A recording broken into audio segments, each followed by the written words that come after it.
పాకిస్తాన్ మాజీ క్రికెటర్ షోయబ్ అఖ్తర్ సోదరుడు షాహిద్ అఖ్తర్ అంత్యక్రియలు ఇప్పుడు వరల్డ్ పాలిటిక్స్లో చర్చగా మారాయి.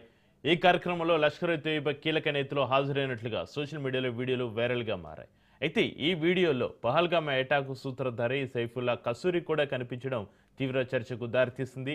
దీంతో పాకిస్తాన్ గడ్డపైన ఉగ్రవాదులు ఎంత స్వేచ్ఛగా సురక్షితంగా తిరుగుతున్నారనే విషయాన్ని ఈ ఘటన మరోసారి ప్రపంచానికి స్పష్టం చేసినట్లయిందని అంతర్జాతీయ రాజకీయ నిపుణుల్లో చర్చ జరుగుతోంది. అయితే షాహిద్ అఖ్తర్ జూన్ 24న కన్నుమూశారు.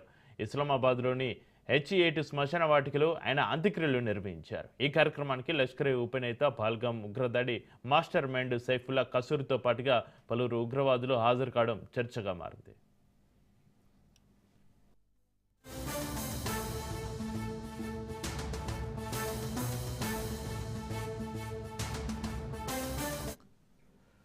పాకిస్తాన్ ఉగ్రవాదులకు వారి కార్యకలాపాలకు ఆశ్రయం ఇస్తూ వారికి అండగా ఉంటుందనే వాదన భారత్ చాలా కాలంగా వినిపిస్తోంది. కానీ పాక్ మాత్రం ఈ వాదనను కొట్టిపారేస్తూ ప్రపంచం ముందు నమ్మబలికే ప్రయత్నం చేస్తూనే ఉంది. పాకిస్తాన్లో సెలబ్రిటీలు ప్రముఖ వ్యక్తుల కార్యక్రమాల్లో ఉగ్రవాదులు బహిరంగంగా పాల్గొంటున్నా తమ భూభాగం పైన ఉగ్రవాదులకి ఎలాంటి అవసరం లేదంటూ చెబుతోంది. ఈ క్రమంలో భారత్ చేస్తున్న ఆరోపణలను నిజం చేస్తూ షోయబ్ అఖ్తర్ సోదరుడి అంత్యక్రియలు ఈ ఉగ్రవాదులు ప్రత్యక్షం కావడం హాట్ టాపిక్గా మారింది.